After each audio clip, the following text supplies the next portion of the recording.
Dios te bendiga. En esta ocasión vamos a continuar con nuestro estudio acerca de las profecías del libro de Daniel. En esta hora vamos a estudiar el capítulo número 10 de este precioso libro, libro de Daniel. Vamos a orar para entrar en materia. Eterno Dios y Padre, te agradecemos por tu amor, por tu misericordia. Señor, vamos a continuar estudiando tu palabra. Guíanos y abre nuestra mente para que podamos entenderla. En el nombre de Jesús. Amén. Muy bien. El capítulo 10 es el inicio de lo que es la última profecía del libro de Daniel. Y esta profecía abarca los últimos tres capítulos, el capítulo 10, el capítulo 11 y el capítulo 12. El capítulo 10 es la introducción de esta última profecía. El capítulo 11 es el cuerpo o el desarrollo y el último capítulo, que es el 12, es la conclusión de esta última profecía del profeta Daniel. Cada capítulo aborda una parte importante de esta profecía. En el capítulo 10 se presenta un problema local. Se está tratando allí un problema que está pasando en el tiempo de Daniel. Ahora el capítulo 11 lleva esta profecía desde el presente de Daniel hasta el fin del mundo, hasta el futuro, cuando Dios establecerá su reino eterno. Y el capítulo 12 ya presenta ese reino eterno de Dios establecido. Y estas son las partes en las que se divide esta profecía última del libro de Daniel, que repetimos, abarcan desde el capítulo 10 hasta el capítulo 12. El capítulo 10 es este, acá lo tenemos, como es muy extenso, no lo vamos a leer aquí, pero sí vamos a tratar a leer las partes que nos interesa presentarle de esta profecía fascinante del libro de Daniel. Vamos a iniciar con los primeros tres versículos, los versículos 1 al 3 del capítulo 10 de Daniel. En el año tercero de Ciro, rey de Persia, fue revelada palabra a Daniel llamado Belsasar, y la palabra era verdadera y el conflicto grande. Pero él comprendió la palabra y tuvo inteligencia en la visión. En aquellos días yo, Daniel, estuve afligido por espacio de 3 semanas. No comí manjar delicado, ni entró en mi boca carne ni vino, ni me ungí con ungüento hasta que se cumplieron las 3 semanas. Aquí vemos los primeros versículos de este capítulo y es importante destacar cómo comienza esta profecía final del libro de Daniel. Comienza con una fecha. La fecha es el tercer año de Ciro, rey de Persia. Miren qué importante. Los persas conquistaron a Babilonia en octubre del año 539 a.C. Esta fue la fecha de conquista del imperio persa para derrocar al imperio babilónico. Ahora, el primer año oficial de Ciro en Babilonia habría comenzado en la primavera del 538, porque ese era el cómputo que se hacía de los años en Babilonia y luego en Medo Persa. Ellos conquistan en el 539, pero su primer año oficial en el trono es en el 538. Si le sumamos 3 años al 538, esto nos lleva al año 536 antes de Cristo. Daniel tiene esta visión en el 536, que es el tercer año del rey Ciro, el rey de Persia. 536, en este año, repito, Daniel tiene esta visión. ¿Por qué es importante esto y esta fecha? Porque Daniel presenta que había un conflicto. Él dice, el conflicto era grande y era tan grande que Daniel estaba ayunando por 3 semanas y tenía un ayuno estricto por ese problema que estaba pasando. El capítulo no dice qué estaba pasando, pero con esta fecha que Daniel da como inicio de la profecía podemos deducir qué estaba ocurriendo realmente en ese entonces. Vamos a ver cuál era el conflicto. Para el tercer año de Ciro, rey de Persia, ya los judíos habían regresado a Judea. Ya Ciro había dado el decreto para que los israelitas retornaran a su tierra, a Jerusalén. Por eso Daniel lo primero que pone es esta fecha, el tercer año de Ciro. En ese año, repito, ya Israel estaba ya en su tierra natal por el decreto que había dado Ciro para que retornaran. ¿Por qué es importante esto? Porque este tercer año es el 536 Y es en ese tiempo en el que Daniel está ayunando, está orando por el conflicto que está pasando. ¿Qué ocurrió en el 536? Fíjese, esto lo podemos encontrar en el libro de Esdras. El primer decreto que se da para retornar a Jerusalén y construir su templo lo da Ciro. Y ya para el 536, repito, ya Israel estaba en Jerusalén por el decreto que Ciro había dado anteriormente. Ahora note, Esdras menciona que estaba pasando un conflicto justamente en el tercer año de Jerusalén, de los israelitas en Jerusalén, que era el tercer año de Ciro, rey de Persia. Esdras 1 menciona el decreto de Ciro para el regreso de los judíos. Esdras capítulo 1. Esdras capítulo 2 presenta la lista de quienes regresaron con ese decreto. Ahora, Esdras capítulo 3 narra algunas de las primeras cosas que hicieron los judíos cuando llegaron al sitio del templo. Cuando llegaron allí donde iban a construir el templo en Jerusalén, ellos lo primero que hicieron fue levantar un altar para sacrificar allí a Jehová holocaustos. Y cuando los samaritanos se dieron cuenta de esto, quisieron involucrarse en la construcción del templo de Jerusalén. Los judíos no querían que ellos se involucraran porque los samaritanos, aunque parte de ellos eran judíos porque era una mezcla entre judíos y la gente de Asiria, los israelitas no querían que ellos participaran en la construcción porque eran politeístas, adoraban a otros dioses y no querían que esas prácticas religiosas corrompieran las prácticas del Dios verdadero. Entonces, ¿qué hicieron los samaritanos? Ellos dijeron, si nosotros no participamos de eso, entonces nadie construirá el templo a Jehová. Y miren qué ocurrió. En el capítulo 4, versículo 5 de Esdras, dice, sobornaron además contra ellos, contra los israelitas, a los consejeros para frustrar sus propósitos todo el tiempo de Ciro, rey de Persia, y hasta el reinado de Darío, rey de Persia. De manera que los samaritanos fueron una piedra de tropiezo para que Israel no construyese durante todo el tiempo de Ciro el templo que fueron a construir a Jerusalén, sino hasta el reinado de Darío, rey de Persia. Vamos ahora a ver algo interesante. El conflicto que Daniel presenta, que se está desarrollando aquí, es la construcción del templo de Jerusalén. ¿Por qué? Porque en el tercer año de Ciro, ya Jerusalén, ya los israelitas estaban en Jerusalén. En ese año Daniel estaba ayunando, no era para que retornaran porque ya estaban allí, era por el problema de la construcción que se había detenido por causa de los samaritanos. Ahora bien, vamos a ver los versículos 4 al 6 de Daniel 10.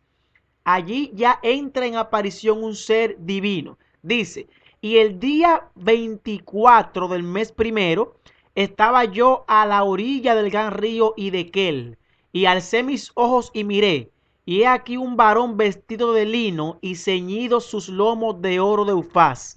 Su cuerpo era como de berilo, y su rostro parecía un relámpago, y sus ojos como antorchas de fuego, y sus brazos y sus pies como de color de bronce bruñido, y el sonido de sus palabras como el estruendo de muchas aguas. Es importante esta parte de Daniel, porque Daniel lo que está viendo no es algo normal, no es un ángel, no es un ser humano. Lo que él ve, la descripción que él da de este ser que él vio, es la descripción de alguien sublime. De hecho, hay tres palabras que Daniel utiliza para visión en todo su libro. La primera es Azón, que usted le encuentra en Daniel capítulo 8, Daniel capítulo 7 y Daniel capítulo 2. Azón quiere decir, como tú estás viendo una visión, y la está viendo en forma de símbolo. Por ejemplo, cuatro bestias, cuernos, etcétera, etcétera. Está viendo una razón, una visión totalmente en símbolos. La siguiente palabra para visión es maré, y es cuando tú estás viendo en visión algo que es real, que no es en símbolo. Por ejemplo, Daniel capítulo 8, versículos 13 y 14, cuando se habla de los 2300 días, Daniel ve a dos seres celestiales hablando. No tienen cuernos, no tienen 6 brazos, son seres normales y seres reales. Está viendo viendo una marea, una visión de cosas reales. Y la última es la que él utiliza en estos versículos, una teofanía. Cuando Daniel ve a este ser, él describe esta palabra en visión como una teofanía. Y una teofanía es una aparición de Dios. O sea, Daniel está reconociendo que lo que él está viendo en esta parte de la visión es una aparición de Dios. Por eso la llama teofanía y por eso describe lo que él está viendo, y lo que está describiendo es a un ser majestuoso que no se parece a un ángel, sino que tiene cualidades de un ser divino. Ahora, las mismas cualidades de este ser son las mismas que Juan ve en Apocalipsis capítulo 1. Este ser, por supuesto, es Jesucristo, porque nadie con estas cualidades es un ángel. De hecho, cuando Daniel lo ve, cae como muerto en tierra, lo mismo que le ocurrió al apóstol Juan en Apocalipsis, cuando ve esta visión del Hijo de Dios con estas mismas características. Y podemos hacer una comparación entre el profeta Daniel y el profeta Juan para que veamos que estos libros y esta aparición tienen mucha similitud. Número 1. Daniel recibe su profecía final en sábado y Juan también. Si usted se fija, Daniel dice que él estuvo ayunando por 3 semanas y el contexto sugiere que las 3 semanas fueron completas. Todo el mundo sabe que una semana tiene 7 días, y para que Daniel terminase su ayuno en sábado, debió terminarlo exactamente en los 21 días. Por eso él dice, al final de los 21 días, en el día 21 de las 3 semanas, está hablando de un sábado, porque está hablando de un tiempo completo de semanas, 3 semanas, y en el último día, en el 21, dice él, terminé mi ayuno. O sea, Daniel recibió esta visión de los últimos 3 capítulos de su libro, que hablan del fin del tiempo, la recibió específicamente en el día sábado. Juan en Apocalipsis 1:9 presenta que en el día del Señor, y 1:10, cayó en éxtasis. O sea, hablamos también del día de reposo. Número 2. Ambos hombres, Juan y Daniel, eran ancianos en ese tiempo cuando recibieron su visión. Daniel, cuando recibió su visión, era anciano, también el apóstol Juan. Número 3. Daniel había estado en cautiverio en Babilonia por 70 años y se acercaba a los 90 años para ese entonces. Juan recibió su visión en el 96 después de Cristo y no había visto a Jesús personalmente por casi 70 años, el mismo periodo que Daniel tenía de cautiverio en Babilonia. Interesante. Número 4. No sabemos la edad precisa de Juan, pero sí sabemos que se convirtió en discípulo de Jesús aproximadamente a la misma edad que Daniel tenía cuando fue llevado al exilio. Eran jóvenes, por lo cual es probable que los dos hombres tuvieran aproximadamente la misma edad para el momento en que recibieron sus visiones. Número 5. Ambos estaban en el exilio cuando recibieron sus visiones. Daniel en Babilonia y Juan estaba exiliado en la isla de Patmos.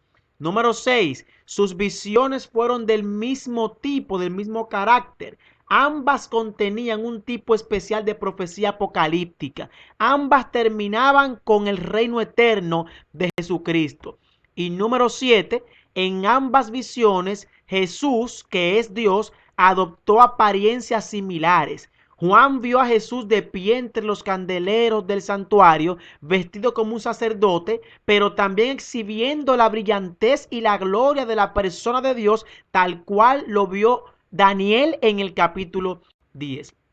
Ezequiel también ve algo similar. Ezequiel capítulo 1, versículo 28. Como parece el arco iris que está en las nubes el día que llueve, así era el parecer del resplandor alrededor.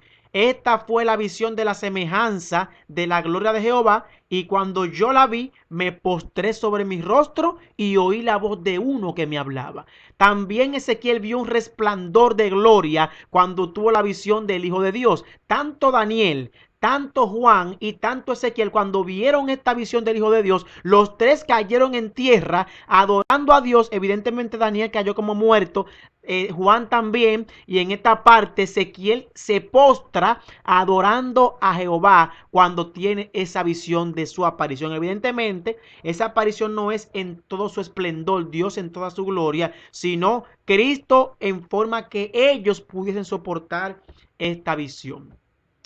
Vamos con los versículos 10 y 11 ahora. Allí hay otra aparición. Versículos 10 y 11. Y he aquí una mano me tocó e hizo que me pusiese sobre mis rodillas y sobre las palmas de mis manos y me dijo: Daniel, varón muy amado, está atento a las palabras que te hablaré y ponte en pie, porque a ti he sido enviado ahora. Mientras hablaba esto conmigo, me puse en pie temblando. Aquí vemos ya la aparición del ángel Gabriel. Gabriel, aquí con su aparición y Cristo también, presenta dos facetas de Dios: la trascendencia y la inmanencia. La trascendencia de Dios significa que Él es grande, poderoso y glorioso, y que gobierna el universo desde su trono. Y la inmanencia de Dios nos habla de su amistad, de alguien que descendió a morar a nuestro lado. Note, Dios manda a Israel a hacer un santuario porque quería morar con su pueblo. Cristo se le aparece a Daniel en forma que él pudiese resistirlo, para presentarle que él está pendiente de lo que está pasando con su pueblo y está trabajando para resolver ese problema. Cristo se hizo hombre para acercarse a nosotros y darnos la oportunidad de la salvación. Dios, aunque está sentado en su trono, se preocupa por su creación y se mezcla en la amistad también con su creación. Ya hasta aquí hemos visto tres personajes: a Daniel, a Jesús y a Gabriel. Gabriel ya es una figura conocida en el libro de Daniel. Básicamente casi todas las visiones, quien se la presenta y se le explica a Daniel es Gabriel. Así que Gabriel no es algo nuevo, un elemento nuevo, pero Jesús tampoco es un elemento nuevo, aunque se introduce en esta visión del capítulo 10 del libro de Daniel como este ser majestuoso y resplandeciente que Daniel ve al principio de su visión. Ahora pasamos a otra parte, versículos 12 y 13. Entonces me dijo: Daniel, no temas, está hablando Gabriel, porque desde el primer día que dispusiste tu corazón a entender y a humillarte en la presencia de tu Dios, fueron oídas tus palabras, y a causa de tus palabras yo he venido. Mas el príncipe del reino de Persia se me opuso durante 21 días, pero he aquí Miguel, uno de los principales príncipes, vino para ayudarme y quedé allí con los reyes de Persia. Hasta aquí, ¿qué hemos visto? Hemos visto que Daniel está preocupado por algo, un problema grande que está pasando en su tiempo. Y este problema está pasando en el tercer año de Ciro, rey de Persia. Este tercer año era el año 536 y ya Israel tenía 3 años que había llegado a Jerusalén por el decreto de Ciro para que construya el templo. Pero los samaritanos se habían opuesto a esta construcción y por su queja ante Ciro se detuvo la construcción del templo, y este problema era grande para Daniel y estaba preocupado a tal punto que tenía 21 días ayunando. Al final de los 21 días, Cristo se le aparece a Daniel y le presenta que él está pendiente de esa problemática y está buscando la solución. Y Gabriel le dice a Daniel que desde que él oró, él fue a darle respuesta de esa oración, pero que se le opuso otro ser, el príncipe de Persia, y aquí se introduce un nuevo personaje, el príncipe de Persia. Normalmente los teólogos le presentan que este príncipe es un ángel malvado que está tras bambalinas haciendo que todo para Israel salga mal. Pero tomar esto de esa forma es sacar del contexto este texto. ¿Por qué? Un príncipe se define como el hijo de un rey. Cuando el rey muere, el siguiente en ser rey será su hijo, o sea, el príncipe. Y Satanás no era príncipe de Persia porque no era hijo del rey Ciro, tampoco uno de sus ángeles. El hijo del rey Ciro era Cambises. De manera que el príncipe del que se está hablando aquí es Cambises. Evidentemente, detrás de bambalinas, los ángeles del enemigo estaban interviniendo para que las decisiones del reinado de Persia afectaran la construcción del templo de Jerusalén. Pero el príncipe del que se habla aquí no es de Satanás ni de un ángel, sino de Cambises, el hijo de Ciro y quien fue el sucesor de Ciro a la muerte de este. ¿Por qué Cambises habría de ser mencionado aquí en Daniel 10? Por dos razones: debido a su influencia y poder políticos como príncipe, y dos, porque se oponía mucho a todos los cultos religiosos del extranjero. Como príncipe heredero, Cambises estaba bastante involucrado en los asuntos de la provincia de Babilonia. Ciro incluso lo elevó al rango de corregente por un año, tal como Nabonido había hecho con Belsasar. Cambises era un estudiante del zoroastrismo que adoraba al dios Ahura Mazda. No tenía tolerancia alguna contra los cultos a otros dioses. Los historiadores nos han dicho que incluso destruyó los templos de algunos de aquellos dioses extranjeros, especialmente en Egipto. Sin lugar a dudas, no fue ningún accidente que los judíos no lograsen nada en términos de la reconstrucción del templo durante el reinado de Cambises desde el 530 hasta el 522, sino hasta que llegó Darío luego del 522 cuando Cambises fallece. De manera que la profecía es clara y quien estaba impidiendo la construcción del templo era Cambises, hijo de Ciro, evidentemente influenciado por los ángeles del enemigo. Pero también se menciona a otro ser, el arcángel Miguel. No voy a explayarme a hablar sobre Miguel porque pretendo subir un video aparte explicando sobre este ser Miguel. Pero se presentan muchas cualidades de Miguel, unas cuantas en el Antiguo Testamento, otras en el Nuevo Testamento. Aquí se presenta en Daniel que Miguel es uno de los príncipes del cielo. Pero también el Nuevo Testamento menciona varias cosas de Miguel. Menciona en Judas 1:9 que Miguel resucita porque contendía con el enemigo, con Satanás, por el cuerpo de Moisés. Recuerde que Moisés había muerto, pero Miguel lo resucitó y por eso Moisés está en el cielo. Y Apocalipsis 12:7 presenta que el líder que enfrentó a Satanás en el cielo era Miguel. Y a Miguel se le llama allí como príncipe del cielo y como comandante de los ángeles. De manera que lo que nos presenta Daniel en esta introducción es que Miguel protegió a su pueblo en el siglo VI, en el tiempo de Daniel, y también lo hará en el fin del tiempo. Ese es el resumen de la profecía última de Daniel desde el capítulo 10 hasta el capítulo 11. Y Daniel 10 es la introducción donde se le introduce a Daniel a este majestuoso ser a Miguel, que es quien pelea por su pueblo y quien peleará también por su mismo pueblo en el tiempo del fin. Dios te bendiga, Dios te guarde. Si no te has suscrito al canal, suscríbete, comparte estos videos con otros para que aprendamos acerca de las profecías bíblicas y no olvidemos, Miguel, nuestro príncipe, pelea por nosotros. Por lo tanto, nuestra victoria está segura en él. Dios te bendiga.